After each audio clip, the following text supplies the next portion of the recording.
दोस्तों आप देख रहे हैं खेसारी भोजपुरिया और जितने लोग खेसारी भोजपुरिया देख रहे हैं सबका इस चैनल में तहे दिल से स्वागत है। दोस्तों बता दें कि चैनल पर पहली बार हो तो यार सब्सक्राइब कर लेना, क्योंकि खेसारी लाल यादव से जुड़ी हर न्यूज हर अपडेट आपको अभी इस चैनल पर सबसे पहले मिल जाती है।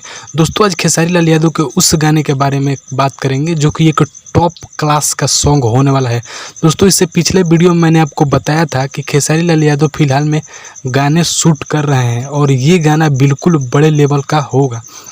तो ठीक वैसा ही हुआ, ये गाना बिल्कुल बड़े लेवल का है और इसका पोस्टर भी रिलीज़ कर दिया गया है और पोस्टर बेहद खतरनाक है। तो चलिए इस वीडियो में हम उस टॉपिक पे बात करते हैं। दोस्तों बता दें कि कल 18 जून को खेसारी लाल यादव जी का एक गाना आने वाला है जो कि वीडियो सॉन्ग आएगा।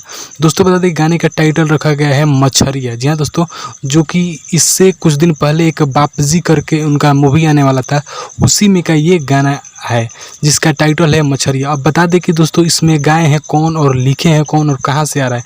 तो दोस्तों आपको बता दें कि सिंगर में है खेसारी लाल यादव के साथ केटी तिवारी यानी कि खुशबू तिवारी, और इस गाने को मतलब लिखे कौन है इसका अभी कोई पता नहीं चला है, लेकिन ये कल डायरेक्ट मतलब कि वीडियो सॉन्ग आ रहा है और इसमें खेसारी लाल यादव के साथ काजल राघवानी भी काम की है। तो अगर आप खेसारी लाल यादव का फैन है तो प्लीज़ कल वर्ल्ड वाइड रिकॉर्ड भोजपुरी से ये आ रहा है, आप वर्ल्ड वाइड भोजपुरी पे तैयार रहिएगा। और अगर आप खेसारी लाल यादव का फैन है तो प्लीज़ मेरे चैनल को सब्सक्राइब भी कर लीजिएगा, ताकि जब भी कोई वीडियो डालूँ नोटिफिकेशन आपको सबसे पहले मिल जाए। मिलते हैं एक नेक्स्ट वीडियो में नेक्स्ट अपडेट के साथ, तब तक के लिए जय हिंद वंदे।